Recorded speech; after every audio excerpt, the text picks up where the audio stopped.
didn't have any chairs that were facing each other, you know. And so Humility thing, kind of. yeah, it's kind of like let's do this, let's connect. And it was that was a great day. Wow. Because it was just me and Eric again, and it was Right. like we hadn't done that in a long time. Right. Like, and I mean writing songs, and it wasn't like practicing. Right. It was writing songs, and that's when that song was finished. And Like that we was- sat there, it's like it started to come, and that John Coltrane and Nagasaki, OMG. Wow. and several of them were completed. But Transistor Radio kind of went from 0 to 100 like that day. Okay. And to the point that not only was it a finished song now, but it was like Eric and I were both really excited about it.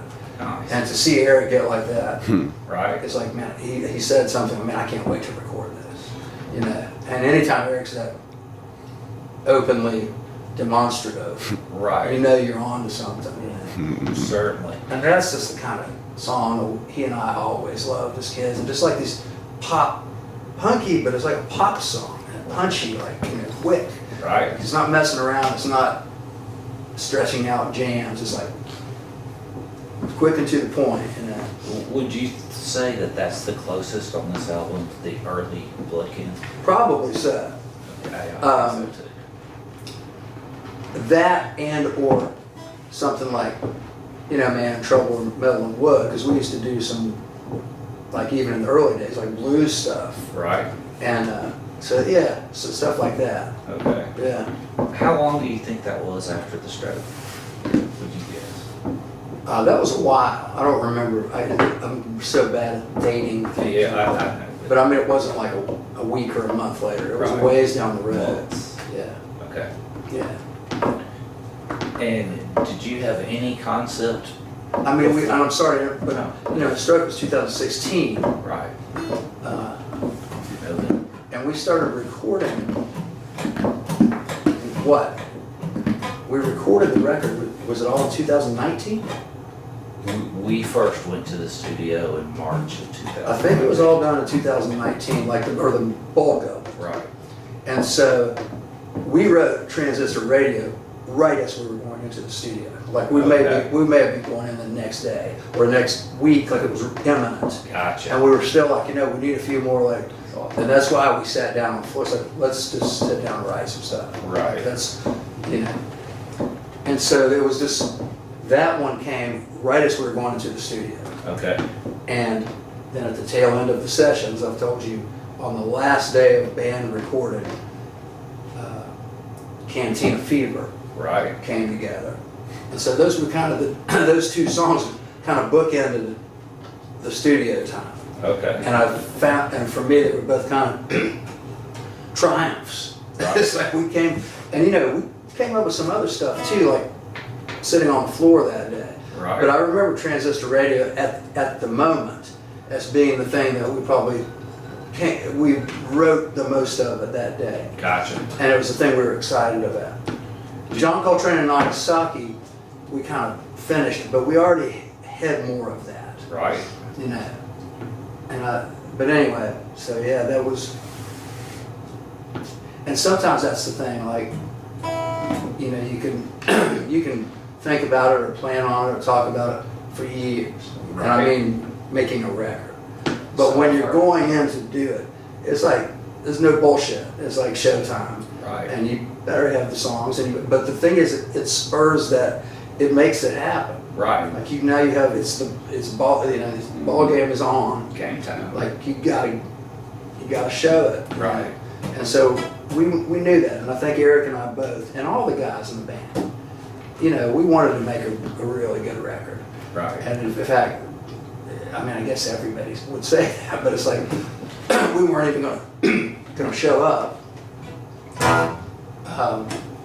if we weren't that into it. Right. If we weren't committed to, like, we're, you know, let's see what we can do. you know? Right. Well, I have a pretty good idea what you think of the record, but just for the record here, what's your thought on the record as a whole? I love it, and I do think it's like it hit the mark, or it came close to, like, you always have these kind of visions of or ideas about what the record's gonna be. Right. And sometimes it winds up very different, but that's also cool. Sure. Like it just turns into something else. This one was kind of like the bullseye.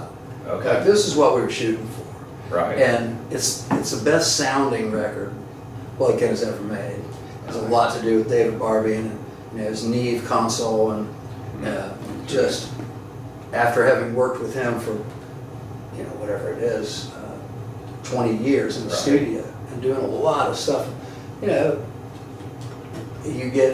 hopefully you get better and you get more experience at it, and that includes David Barbie. Right. And he just knocked it out of the park. I mean, I just think it sounds, it steps up from anything else we've ever done. Oh, I couldn't agree more. And that was the first thing he did on the new console, right? It was. That's my understanding. He and his son drove up he found it online for sale, this Neve console, 70s. I don't know the It specifics. used to belong to the BBC. I think that's right. I think Yeah, that's true. yeah. Yeah. But he was looking for this console Right. for years. Right. Because there aren't many of them now. Right. And, you have to have some parts. So like they don't make that stuff. You have to be like prepared for the upkeep. And anyway, he found it.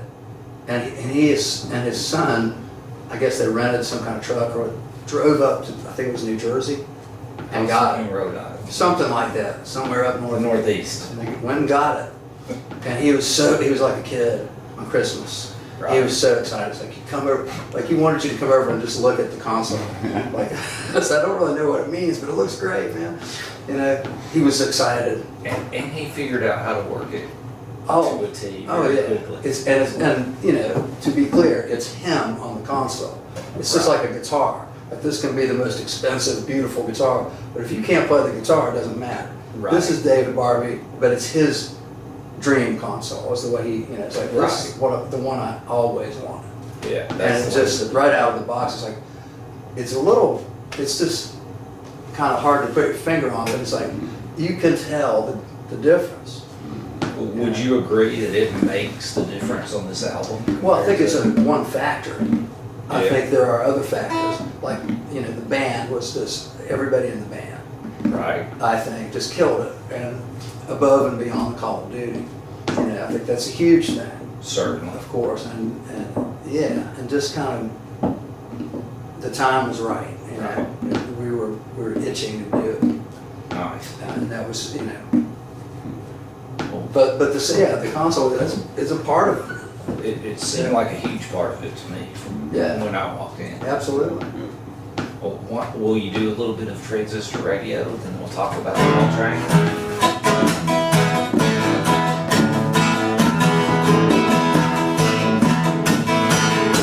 She got a transistor radio.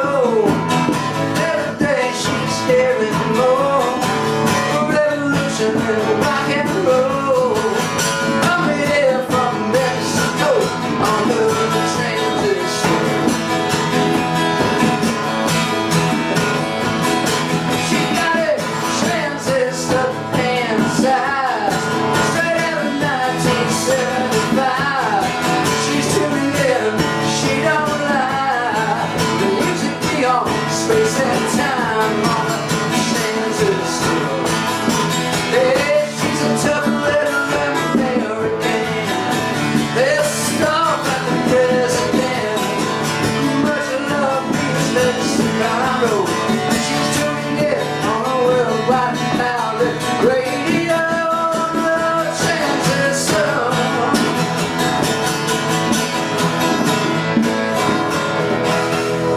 Very nice. I think I might have combined the first verse with a later verse or something. Damn, you Haven't played already it before. heard the song, so But but it's that's it, it's just, and we did, what I remember about recording it is, we went back and did it again.